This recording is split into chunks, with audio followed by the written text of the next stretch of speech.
Noob Cybot.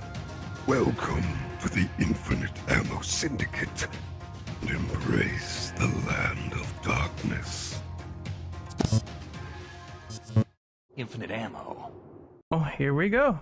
All right. Greetings, ladies and gentlemen, and welcome to yet another IAS podcast interview. Today we have Sean Chiplock. Sean Chiplock, introduce yourself, good sir. You just introduced me. What else can I say? It's Polish. The last name is Polish. It almost got changed to Smith when my ancestors came over. Thank God it didn't. I like Chiplock a lot more. I am a voice actor who exists primarily on the internet. I actually gave up my corporeal form about 5 years ago. I'm simply electrical matter that exists within your system. So whenever you power down, only the screams of electrical crackles keep me alive until the next time you boot back up. You know what? That's a very great way to describe, booting up your hard drive. So if you have to boot up your hard drive anytime, you have Sean Chiplock to thank for that. So give a round of applause for it. I'm still missing one of my digits. A prince in Nigeria that I responded to an email for has it. I need them. They lost power like 5 days ago. It hasn't come back. That's pretty good. We're going to introduce the rest of the panel. So, Lady Tolkien, introduce yourself. Hi, I just go by Lady Tolkien. I'm super excited to be here for yet another interview after having one last week. So I'm really looking forward to getting into this. Kaneki. This is Good War Order here, and I am happy to be here. Also, while playing Tekken. All right, good stuff. You got to play a video game during a voice actor interview.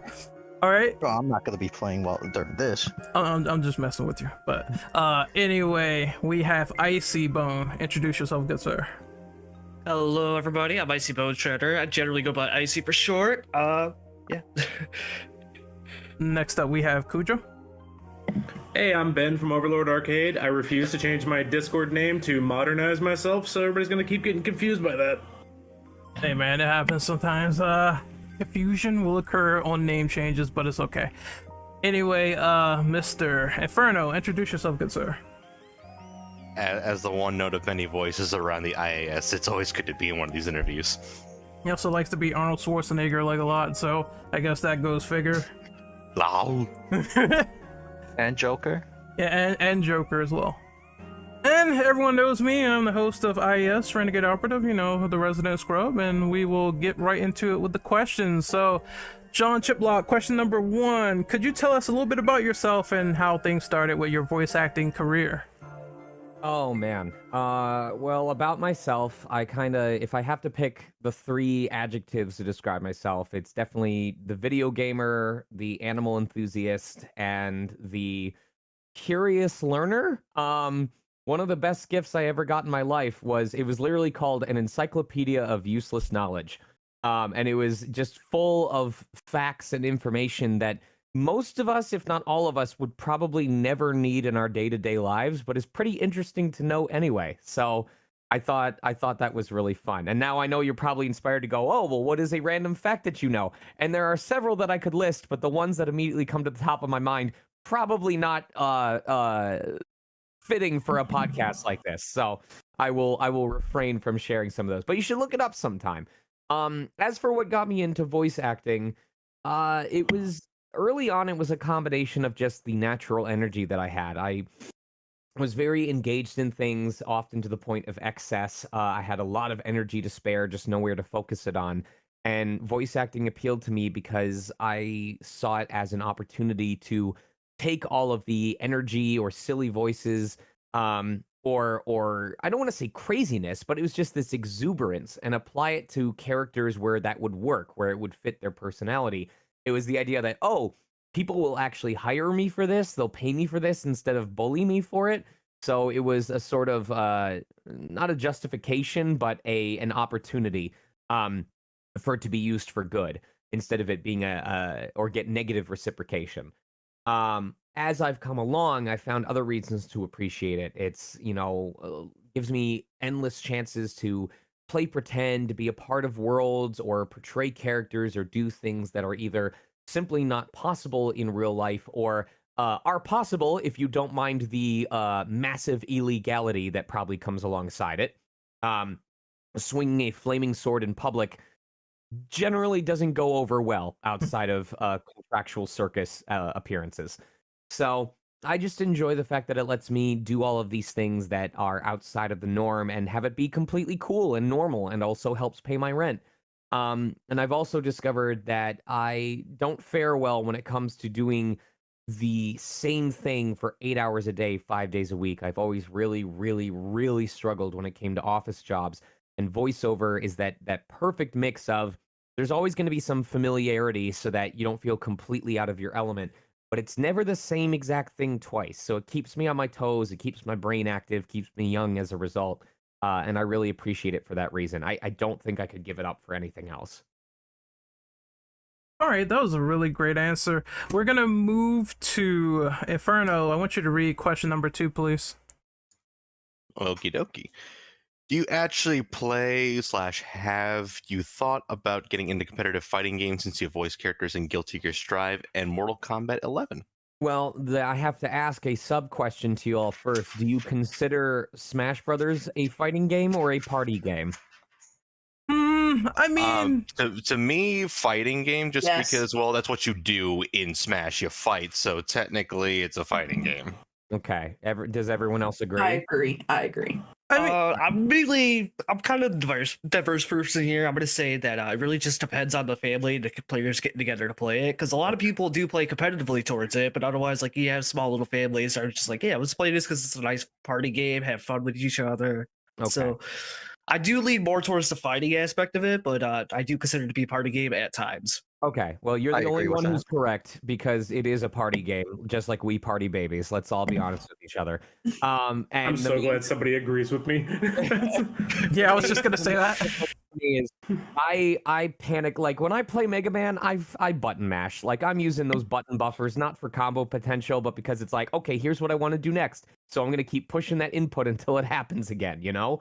And any time that I need to, like, I don't know whether it's because of input lag or because I distrust my own timing, like I cannot manage to string together combos of correct button inputs. And as soon as I get hit, you know, it's like taking a side punch by Mike Tyson. All your planning goes out the window and you just start panicking and doing whatever you think will work. I know for a fact that that's the case because I got really frustrated trying to do basically any S-rank stage in what's the newest open world Sonic that came out? Sonic Frontiers? Frontiers, Yes. yeah. Yes. Right. That is correct. I the music's beautiful, but I would spend an hour to an hour and a half just getting frustrated with myself because I would do the wrong button input, and so Sonic would end up like slamming down to the ground instead of dashing forward, or I wouldn't time it correctly or do it in the wrong direction, and then I'd have to reset for the 30th time that hour.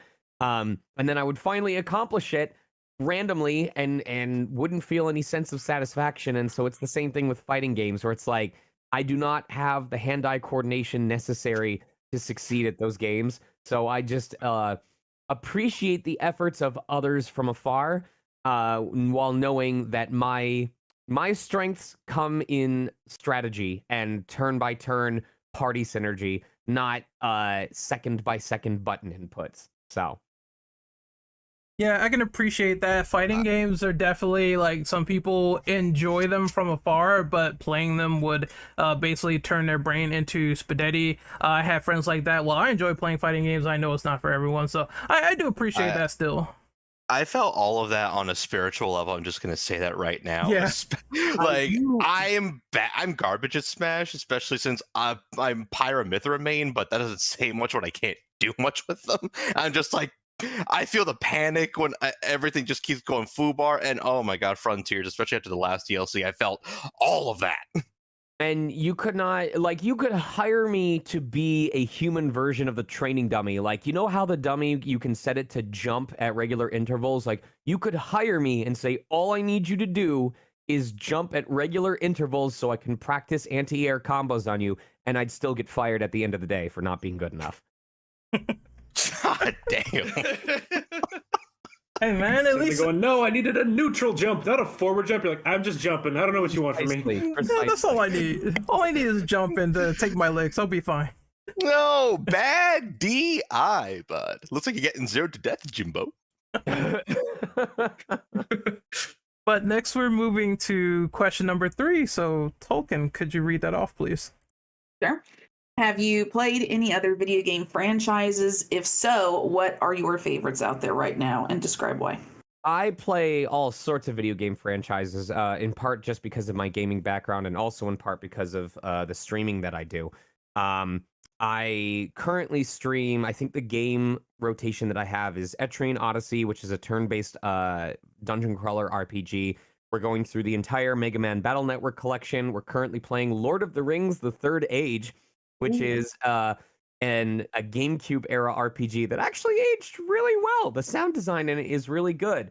I've played the Trails games. I'm trying to think of, I've done the Ace Attorney games, and I'm hoping to start Apollo Justice soon. I would say the ones where I have the most fun are either RPGs that involve party synergy, especially dungeon crawlers. So Demon Gaze, Shin Megami Tensei would be a good example, even though I don't play that franchise. Etrian Odyssey, Labyrinth of Refrain, Labyrinth of Zangetsu, stuff like that. And then, of course, your Monster Collection games. So what was it? Beastie Balls, that indie game that came out recently. I was a big fan of Pokemon until around XY is kind of when I finally started burning out. But you've got Nexomon as well. And if I had time, I might try out Pal World, but real life says I'm way too busy for that right now. Anyone else have any sub-questions about Sean's gaming interests? I mean, I'm going to be the obvious one and say, ever actually play any Persona games? Yes. So this is going to be ironic, but I know I don't enjoy Persona because I thought my final connection into the franchise was going to be through Persona Q, because I was like, oh, this is perfect. It's the lore and characters of Persona, but with the gameplay mechanics of Etrian Odyssey. This is a blending of both worlds in a way that I can appreciate. And I immediately got frustrated because it turned out all the fusion mechanics of Persona Q were still based on Persona. And the example that I give to people is I never got over, being gated of like, hey, the monsters or the creatures that you currently have equipped are not strong enough for the next area, even though you're leveling them up. Their base stats are just not good enough. You need to fuse them to create new characters that have higher base stats. Okay, cool.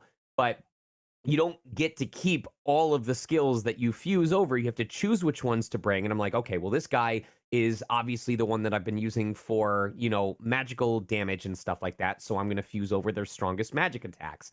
And I didn't find out until after the fact that the magical demon that I had fused away had created a physical attacker that had pitifully low MP reserves. Like, it was the exact opposite of what I intended to use them for. And I've had people say, oh, well, the monsters are consistent across the game. So if you remember them or if you just use a guide, then you'll know who to fuse to get what. And my response to that is, if I have to use a guide to understand how to play the game correctly, it's not a good game. It's it's a companion, So and I just couldn't get into it because of that. Like, I don't like having to guess or find out after the fact. I think that was also what annoyed me, was that, like, it showed, hey, it's going to learn 4 or 5 more skills, but you're not going to find out what they are until you've invested another 25, 30 levels into them. And they might not even be, what you were hoping to get. So it's ironic because I don't enjoy Persona for that reason, but I'm willing to put up with it for games like Dragon Warrior Monsters. And we could have a whole debate as to why, but I guess my theory is the monsters in Dragon Warrior Monsters or Dragon Quest Monsters are cuter or cooler than the demons in Persona. So it is like a trade-off that I'm willing to deal with. So. Anyone else have any sub-questions here? I gotta ask, we've mentioned Mega Man a couple times, and I'm seeing the Volnut in the username. What's your thoughts on Mega Man Legends? It was beautiful and fantastic, and a game that actually cared for its voiceover performances during an era in gaming when voiceover was often an afterthought. I think Corey Seaver, who was the voice of Mega Man back in Legends, or in Legends 1, I should say, before they aged out of it, was the most fitting voice for Mega Man I had ever heard, especially for that iteration. And I don't know if anyone will ever be able to top that. I welcome people to try. I'm just saying, like, he did a phenomenal job. It was. And I am. Yep. Go ahead. Oh no, I was just gonna agree. It was jarring going into Mega Man Legends 2 when the voice acting changed. It was weird. Do you know who it is that took over? No, I don't. It was the same woman who voiced the mayor in the first game. Oh, That's an interesting piece of trivia. I never knew that. Useless information that's still pretty cool to know. throw that in the encyclopedia. Right? Exactly. Yeah. So I'm heartbroken that Mega Man Legends 3 never came into existence. You know, I was a part of that community. I saw the developments. I saw colleagues of mine submit artwork and ideas and concepts to that. But I enjoyed it for what it was, and I appreciated it. Yeah, it's one of my favorite sort of games on the PS1. It's literally something I always wanted from the series, and I never expected them to go like 3D. But once they did, everything just kind of clicked together. So 100%, that's just like a great game that people should try if they get the chance. Right? And every time I look at the moon, I wonder, when are we going to get them off? When are we getting Legends 3? No, man, that hurt me so much. But we're moving on to the next question. So, Mr. Cujo, could you read off the next question, please? Yes, I believe I can do that. Give me a second. Have you played any other video game franchises? If so, what's your favorite out there right now? And describe why. I'm getting deja vu right now. Oh, that's question number 4. Oh, wait. Whoops. My bad. It's okay. My favorite game is any game that involves time travel because it lets me go back and do these interviews for an infinite amount of time. It's kind of like one of those episodes on YouTube where it's like, it's an episode of Lazy Town, but every time they sing a song, it switches to the entire franchise of SpongeBob SquarePants. But every time someone says SpongeBob, it's an episode of Nut Shack, and the video ends up being, what is it, something like 5,218 hours long? So congratulations on having the longest video on YouTube, guys. It's the longest day of Groundhog Day right there. I'm surprised you know of Nut Shack. Oh my god. All right, I'll read the next question, which is, have I played any other video game franchises? If so, what's your favorite? We're back again. A novel question for sure. Return to the past now. Did you want me to go ahead and double up and actually read the correct question now? Okay. Yeah, number 4. Okay, number 4 is, how do you disconnect yourself from being a fan to being a serious actor?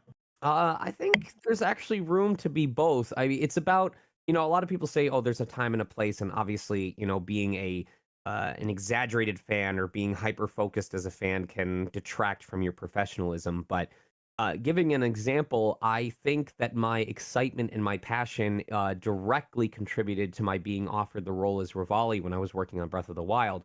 Because the opportunity for Rivali came around when I was already working on the project as the Great Deku Tree. And I distinctly remember that when I was shown the sample scene that I was going to be dubbing over, that I was unable to withhold myself from making some geeky, excited noises. And I didn't know at the time that higher-ups from Nintendo were listening in via a Skype call, listening to a 20-something-year-old person making these noises in front of the microphone. But I also believe that hearing that genuine enthusiasm, that it was more than just doing a job, kind of helped sell the fact that I cared about the project, I cared about the character, I was focused on what I was working on, and gave them that sense of trust of, he's going to do the best job that he can, he's going to give his all because he is as invested in this as we are. So it's really just about understanding when it's okay to let your geek side out and when you need to focus on the job at hand. Another example was when I did work on MapleStory for Nexon. Obviously, I focused on doing the job first, and then after the job was done and we had some time to chat, that's when I let it be known, like, what an avid fan of MapleStory I was, how dedicated I was when some of the classes were released. And that really struck a chord with them because when Maple Story 2 came around and auditions for that were coming out, not only were they like super invested in making sure that I got auditions, but when I didn't submit, which struck them as odd, and we found out it was because somewhere along the way communications fell through and I never got sent the auditions. They like made a point of reaching out and going, "We were really surprised that you didn't send in for this. We thought you'd be all up on it." And I was like, I never got them. And it worked out because they had a couple characters that Korea was still having trouble casting for. And they're like, well, we'll make sure we get you in on this next round. And I ended up booking off of one of those auditions. So it's time and place, you know? It's about knowing when you need to focus on listening to what the client is requesting of you. Alex Lay is a perfect example because Alex Lay definitely does not take himself too seriously. He is probably a bigger shit poster than I am when it comes to appealing to his demographic on Twitter, but he's able to do it with this sense of I care about what I do, and that's why I'm able to poke fun at it, because at the end of the day, you know and I know that I'm going to take this as seriously as I need to. So I have a sub question since you mentioned him actually. Have people ever got you to do some of the same things that he does where they might ask you to read like a really weird line and just like have a lot of fun with it? I'm sorry, repeat that question again? So like there's fans that will ask people to read like a lot of weird lines, memes, you know, shit posts, stuff like that. Have fans ever asked you to do things like that, and did it feel like weird, or did you just like kind of go with it and say, okay, I'm just gonna do this and kind of have fun with it as well? It depends. Like, it depends on what they're requesting in the first place. It depends on how cool that company tends to be with that sort of request. Like, there are some companies where, as long as I'm not saying anything derogatory, racist, demeaning, you know, misogynist, stuff like that, then they're generally pretty cool with it. And then there's other companies where I genuinely have to turn those requests down, even if I think they're pretty funny, because I could get myself in serious legal trouble. So, in general, I just take it on a case-by-case basis. Like, if I have no problem with it, or if I actually find it pretty funny or creative, then I'm all for it. And if it's inappropriate or weird or kind of presumptuous, like, they're entitled to request that of me, then I just ignore it. You know, I don't have to respond to it. Okay, I got it. That's a pretty good one. Okay, we're gonna move on to the next one, and I want Icy to read off question number 5. All right, so the question here is there a game series and character you wanted to do voiceover work for but never got the chance? If so, what would that dream role be if you took the mantle? The one that I always tell people is that I would just want to be a male voice type on an Etrian Odyssey game, because I'm a huge fan of that franchise. We're playing through the 3rd game right now, and I think we're on board to finish it this upcoming Tuesday. And I just like the idea that when you're creating characters, when you're creating your party and putting them together, that, you know, if you select a voice type that I provided, that I can be right there as part of your adventuring crew, helping you explore these uncharted lands. So it doesn't even have to be like a story mode character or a lead role or even someone that has a pre-assigned name in the game. Just being able to be a part of that universe and potentially a part of your adventuring party is exciting enough to me. I have another sub question.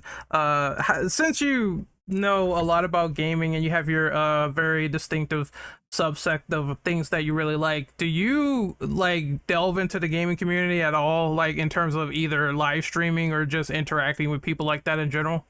I do live stream. That was something that I picked up during COVID, during the COVID lockdowns, to try and pass time, and the community developed far beyond what I was expecting. So while I'm open about saying it does feel like another source or another set of work sometimes, I do appreciate what I'm able to provide for others. But outside of that, there's not really a whole lot of active engagement I do in the gaming community outside of sharing like gaming relevant news that I come across. That's just a time factor between interviews and independent visits to friends or daily activities or sessions or auditions or streaming. I just don't have a lot of free time in general. Even my own personal free time is often spent doing prep work on games that I'm going to be doing upcoming streams for, because I don't want to spend the time on stream doing repetitive grinding or stuff like that. So it's very rare that I actually have time to myself, and when I do, spending it on gaming community related activities doesn't tend to be very high on the totem pole. Okay, I can respect that. Kaneki, I want you to read off question number 6. Can do. Do you have any other voice actors that you appreciate in the industry? Any personal favorites to list off? Oh, several. When I first got into the industry, it was I said that my main 3 were Kari Walgren, Liam O'Brien, and Steve Bloom. I said if I could have the vocal range of Kari Walgren, like obviously Kari has a more feminine vocal range, but I just meant in terms of variety of doing high and low pitches. So if I had their vocal range, if I had Liam O'Brien's ability of intensity to be able to really sell the character, and if I had Steve Bloom's humility and kindness and gratitude, that there would never be a week that I'd be without work because I would just it's a 1 2 3 combination for success. As I've continued in the industry, there's lots of people that I respect for different reasons. Austin Lee Matthews, I think, is a person who has a great handle on playing, down to earth characters. Aiden Rudd for the same reasons. Kellen Goff has done incredible vocal manipulations with his voice to play all sorts of creature aligned roles. Lizzie Freeman is someone who has developed their career over several years to great success and expanded their skill set into, not only human roles, but creature roles as well. In fact, just in general, any voice actor or actress that wants to be successful should make a habit of finding elements that they admire about colleagues and then borrowing or outright stealing from them. There's no shame in saying, oh, I really like what this person did. I'm going to add that to my repertoire, and finding a way to mix that in with your own skills and your own life experiences.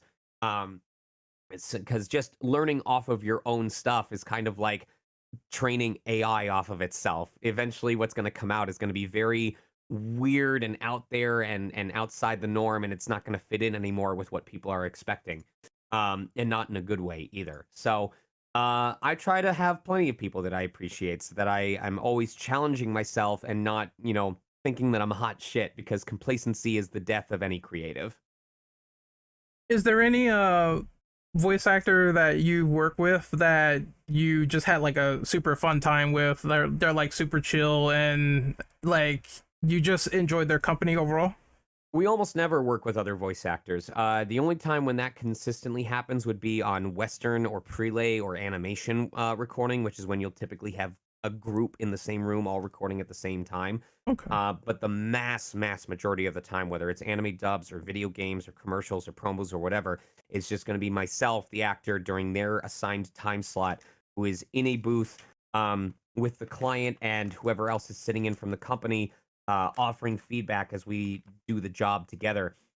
So I may see fellow voice actors in passing as we are trading places. Sorry, there's something in my keyboard. As we are trading places between sessions, but it is actually pretty damn rare that we will be in the same room at the same time. Okay, that's awesome. That's an interesting insight as well as to how that process like really is coordinated. So I really like that answer. Thank you.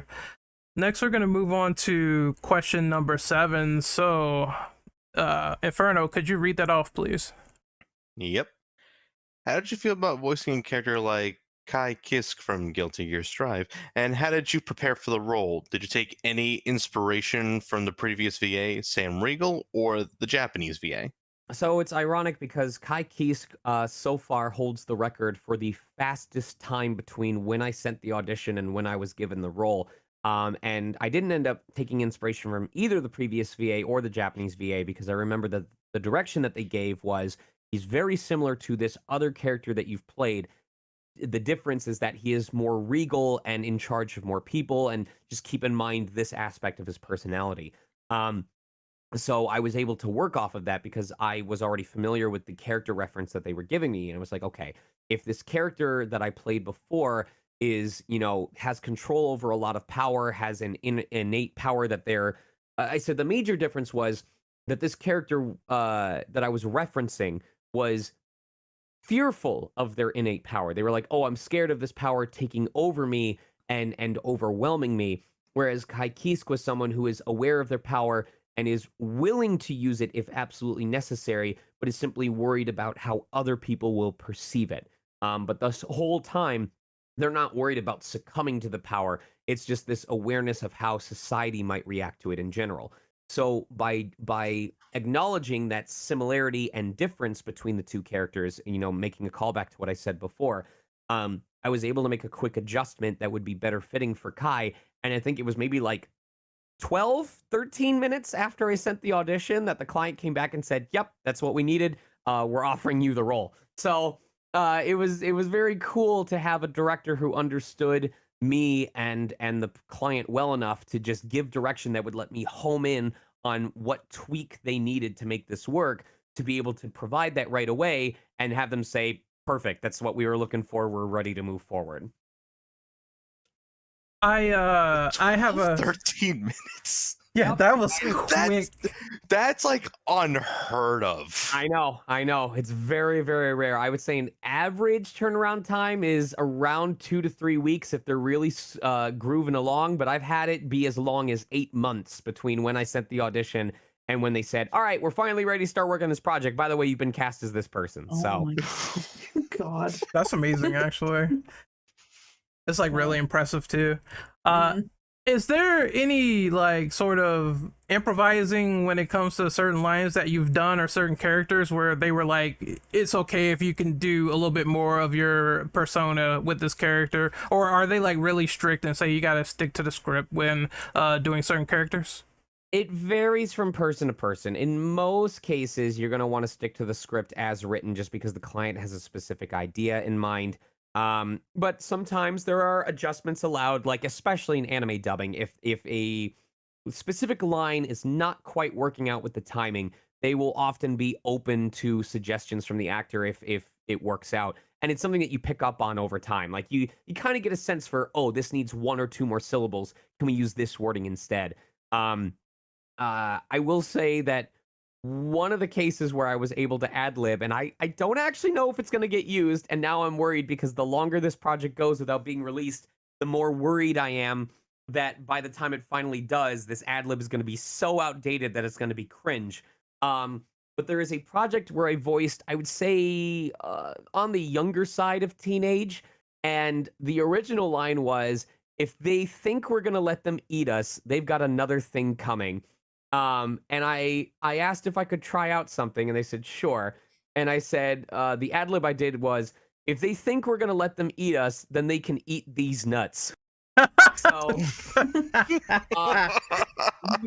the client thought it was fucking hilarious. The client thought it was fucking hilarious, even as much as when I came in for the next session for that project, they were still bringing up the fact that they thought it was hilarious that I had done that. So I don't know if they actually included it in the finished product because I don't think the finished product is out yet. But if it is, and it's there, I apologize to everyone ahead of time because at the time that I said it, it was definitely still relevant. But when game or movie or show development takes, 3, 4, 5 years, there's always the risk that it's going to end up being way outdated by the time it's done. These nuts are never gonna get stale. Don't worry. I was about to say, I feel like Oh, that's one of man. the very few internet jokes that is surviving the test of time in a very impressive manner. Right. Just the way that was said, though. These nuts will never get stale. Just Gotti. got him. That's the voice actor dream, is to ad lib something that's relevant in the moment into a project and have it still be relevant when that project finally comes out. But I have another question from the document. It seems like this is a JoJo question. So, JoJo, the Lost JoJo, one of our IAS members, asked you, how's it like voicing Mister from the JoJo series, and how do you feel about him as a character from Golden Wind? It was cool playing a game, it was cool being a character who doesn't die for once. That's also a goal of most voice actors, is to play a character that survives to the end of the show. I really enjoyed Mista because I liked that he was loyal to a fault and like really willing to fight on the side of his friends, but also was willing to go kind of gung-ho with the mafioso aspect when he felt like he had the upper hand. It's fun to play characters that are willing to go over the top like that when the situation calls for or allows for it. And I had a blast playing as him, and I'm really, really grateful that I was given the chance to be a part of that franchise. Are you familiar with JoJo in general? I call it ADHD, the franchise. It feels like the creator just came up with powers that sounded fun first, and then was like, "I'll figure out how this all works later." You know, I'll make bullshit up as necessary until it works. So I think it's really fun, and it gets a little crazy at times, but I do want to make a point to sit down and watch the entire franchise because I think it would really scratch that itch for me. Oh, that's cool. As for just anime in general, in terms of like doing voice work for that, how was that experience like? How did you like it so far? How was the experience of doing voice work for that show? Yeah, just or any other animes in general, if you have. Well, the one thing that I remember was notable about it was nowadays anime performances are not automatically expected to be over the top. Like you see a lot more shows and performances where it's like we want this to sound, you know, a little larger than life, but still relatively grounded. JoJo was a case where my director was like, if you think you're going too big, you're probably going just big enough. Otherwise, I'm going to ask you to go bigger. So that was really fun. The fact that we got to just go, you know, is super exaggerated with it because the show doesn't take itself seriously, or it takes itself so seriously despite the situation that it comes off as being ridiculous, but in a really fun way. So I liked getting to say yes and to that level of energy. Yeah, the only thing I'm familiar about the anime is that someone got hit with a steamroller, and it was the funniest thing I think I ever seen in a lifetime. Right. It was Dio Brando hitting Jotaro, and it was the funniest thing I ever seen. Right. Oh, it's the best. But question number 9, I want Kaneki to read that off. Number 9, I got you. A lot of voice actors we talk with said that the process of screaming is agonizing for their voice. Have you done it before, and how do you prepare for something like that? Oh yeah, I mean, no matter how practiced you become, unless you're like someone who does like scream metal or has like a very specific method for doing it, screaming for any extended period of time is going to cause wear and tear on your throat. The act of speaking, the act of screaming, the act of singing involves the friction created from your vocal cords rubbing together, and enough friction on anything is going to cause wear and tear over time. So it's about a mixture of proper self-care, proper hydration, proper preparation, proper aftercare.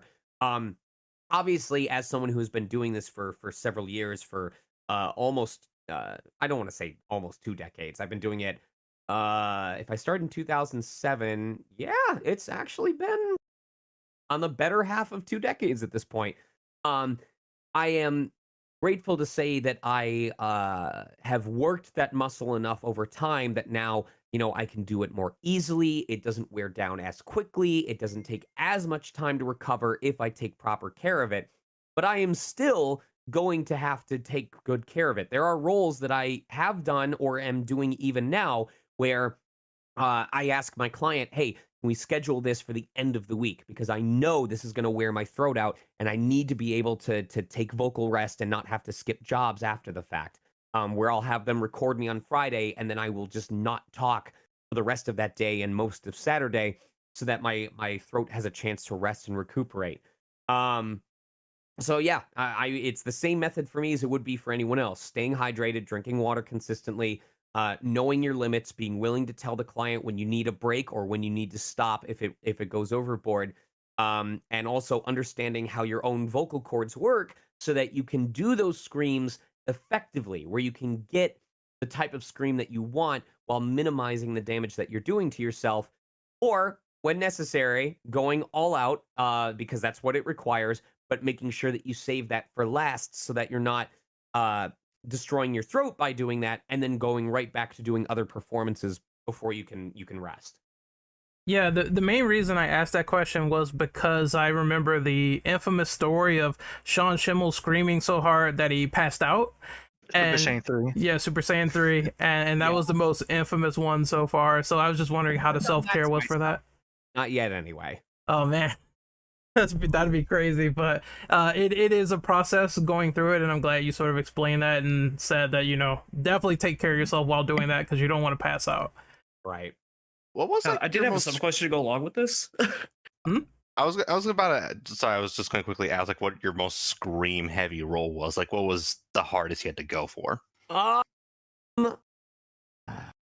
There There's a role I'm doing right now that I feel like the character never speaks below a 7 out of 10, like ever. So that could be the most consistent in terms of how rough it is on my throat. But I would say in terms of pure intensity, it's a three-way tie between Subaru Natsuki from ReZero, Demon in the Bog from Demon Slayer, especially in the game that he showed up in, because that was just always constant screaming. Or what is the third one? What is his name? It was from Fairy Fencer F. Fairy Fencer F. I'm gonna look up my own name and see who I played. Zenk from Fairy Fencer F. So. Oh wait, that was you? Yeah, it was me. Oh my god. Also, Cujo, you say you interjected real quick, or you had something to say? No, I don't believe so. Okay, I was just making sure. All right, we're gonna move to question number 10. So, Icy, could you read that off, please? Yeah. So number 10 here. Mhm. Have you ever been to any conventions to meet the fans, or do you have any big plans to go to one? Oh, I've gone to plenty of conventions. I actually, since I've reached the point where conventions are interested in having me, I try to travel as often as I can because the conventions are like vacations to me. It's rather than, having to jump between 3 to 4 to 5 different tasks a day, I can just focus on being at my table and interacting with folks and sharing, my excitement for the series that I've gotten to work on so far. It's also a chance to earn some additional income, which helps exponentially with affording my monthly expenses, including my house mortgage. And I like getting to visit different places and try different foods. So this month in particular, February, has been a little bit slow, but March is when it starts to pick up. April, I've got a couple of things. And then May, June, July are stacked. Like, to give an example, we'll start in... Yeah, let's look at June. So starting in June, so 1, 2, 3, 4, 5, 6, 7, 7. Okay, so across 12 weeks, we'll say 12 weeks across 3 months, 7 of those 12 weeks, I am traveling over the weekend to go to a convention. And there was a case last year where over the course of 15 weeks, I was traveling for 12 of them. So. Moving on to the next question, which is question number 11. What is your personal favorite video game character in terms of look, voice, and presentation? That I have voiced or just in general? In general. Listen, I gotta go back. The Corey Saver presentation of Mega Man Volnut or Rockman Volnut in Mega Man Legends was phenomenal. I loved the youthfulness that the character had. The voice worked great. I loved his reaction to the world around him. It actually felt like it really gave the personality of a younger character who feels a strong sense of justice and wants to protect the people that they care about, but is a little overwhelmed by what's happening around them. It was really, really well presented. That's the one that immediately comes to mind. If I had to think of a more modern character, personal favorite video game character in terms of look, voice, and presentation. Probably Clarin for Rivals of Aether. I've been seeing a lot of videos coming out recently for Rivals of Aether 2 of character results or intro animations that they're doing. And Clarin's stuff is just really cool. So he's very confident. It's very vivid. It's very straightforward in an aggressive sort of way. And I really like how they showcase the characters' personalities and goals and focuses through those animations. And I think the team's doing a fantastic job. Awesome. So we're gonna do our sub questions here as we move into the final question. I'm just gonna ask Icy, do you have any final questions for Mr. Sean Chiplock here? Mainly the question I had about when you get into like the whole screaming part again. When you first started picking up those sort of things, if you started to, Did you know what you were doing as far as like your own body health, as you were mentioning and stuff, with your vocal cords and stuff? Did you know anything about that? As a beforehand? result of being a high energy kid, I was more used to raising my voice or talking louder than was necessary or shouting, when necessary. So I already kind of had a good handle on like what I needed to do in order to project my voice. That was one of the things that I surprised people often with was, wow, you're really good at being able to project and do it to the level that's necessary. So it was really just making sure that I had good habits about staying hydrated and taking care of myself afterwards. Probably the one thing that I needed to be better about back then was not finding excuses to talk when I need to be on vocal rest. It's easier nowadays because I can like tell my wife, hey, I'm on vocal rest so we can talk to each other over text or stuff like that. But when you're younger, you feel inspired to contribute, and not everyone, when everyone's in a voice call and that's how they're hanging out, whether it's over Skype or MSN or stuff like that. I don't know if MSN had voice calls. I'm showing my age here. But you feel inspired to take part, and especially in voice acting communities when you're just starting out, you want to act every chance you can get because that's where you're thriving. So, but I had a good head start just because I was already used to talking loudly and, the effect that it had on my voice. And from there, it was just picking up those professional habits and staying consistent with them. Vulcan, do you have any final questions for Sean? I do not. I think everything I had thought of was either on the sheet or asked already, so I'm good. Thank you. All right. What about you, Inferno? Justin? No, you see, what he said about MSN got me looking up, did it actually have voice calls? Oh, man. And the answer is it eventually got it. I feel old now because MSN, AOL, oh my god. Dude, oh god. Qualifying for a veterans discount already, I see. Well, what about AIM? That makes me feel older. I remember logging into AOL and having my email notifications set. It was either to NSYNC or Backstreet Boys, so that anytime I got a new email, one of the lead singers would go, email, hope it's from a female. Oh my god. That's amazing. And the email says, "Hey, I saw your GeoCities." It's like, well, I am old. Oh, My that's current website looks like it's from fucking GeoCities. I need to update it. I'm in the progress of updating it, but man, it screams like Battle Network era in all the wrong ways. oh. Does it have the brushed metal background and a pattern with the skull gif that everyone had at the time? Right. You got the metallic voice in the background going, "Welcome to the future, church." Got Mega Man killing viruses in the background. Shit'll have a relatively. Actually, I only just got into it thanks to the Legacy Collection, but I will ask, like, you have a favorite Battle Network game? We're playing through Battle Network 3 right now, which I consider to be my favorite. Yep. That is a common consensus I've heard. So, I have the collection over there, but my backlog is fucking huge just because there's so many RPGs. Mm-hmm. And lately hasn't been helping either because I just got gifted fucking Baldur's Gate. And I'm like, oh, come on. That's not a bad thing to be addicted to. I completely understand.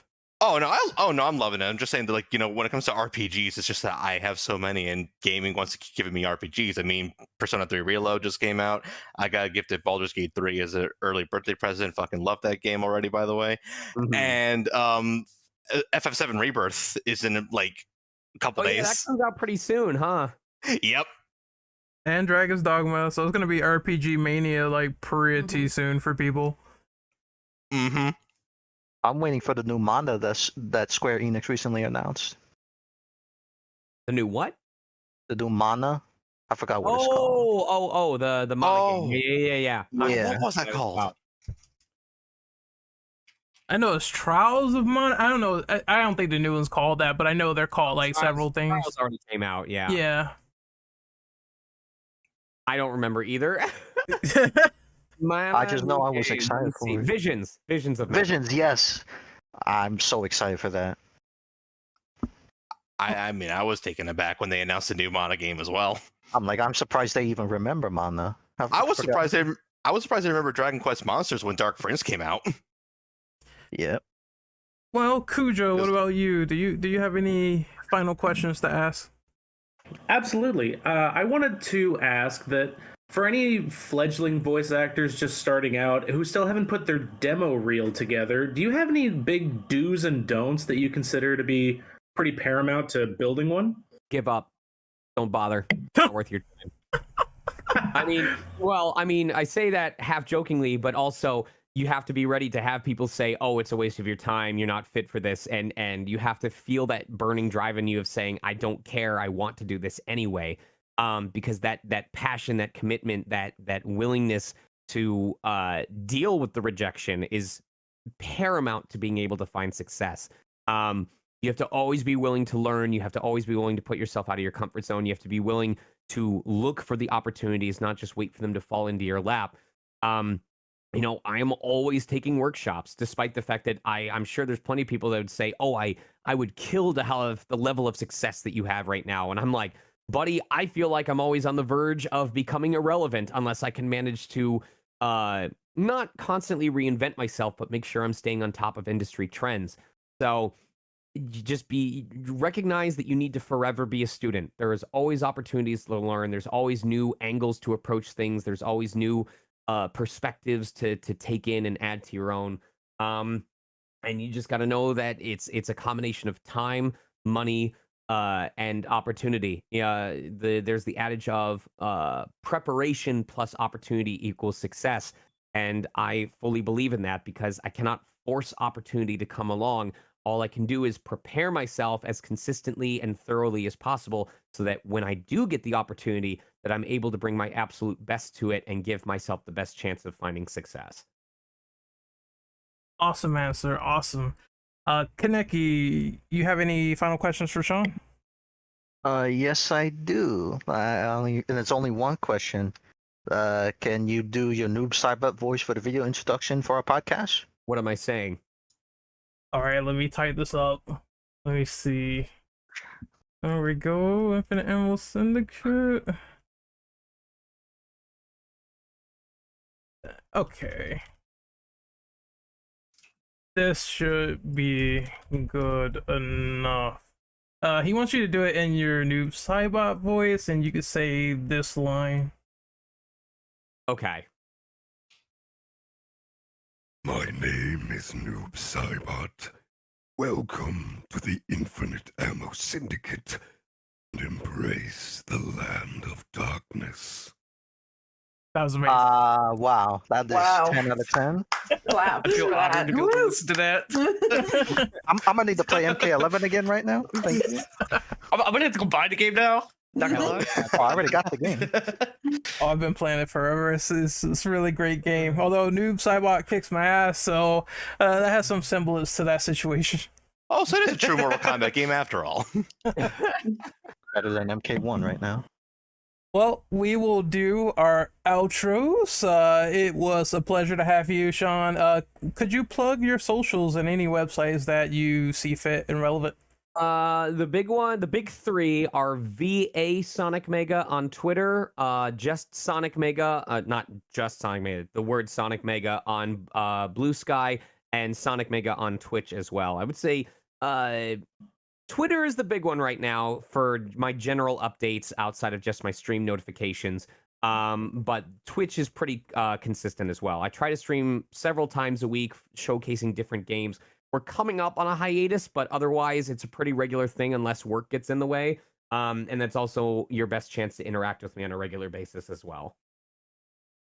Tolkien, where can we find you? You can find me on YouTube and Twitter at Lady Tolkien.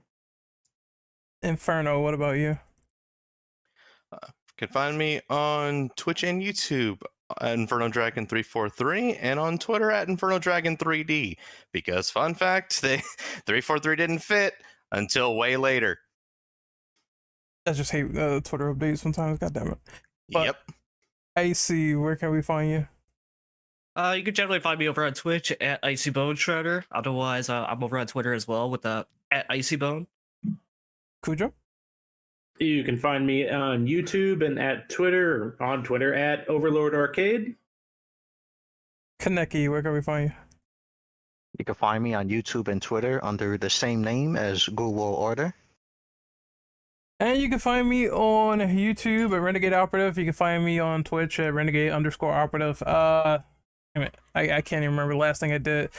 Silent Hill stuff. All I'm going to be doing is talking about that. So if you're interested in a lot of horror talk and jabbering, then you can see that over there. And Infinite Ammo Syndicate is the group channel, so I will be uploading this. We also did an interview with Craig Bernatowski, which is also pretty cool, so you can check that out as well. Some fun times ahead for sure. So we are the IAS. We are signing out, and thank you so much, Sean, for participating in this interview. It was really fun, and we hope for the best for your future and career. Yeah, thank you very much.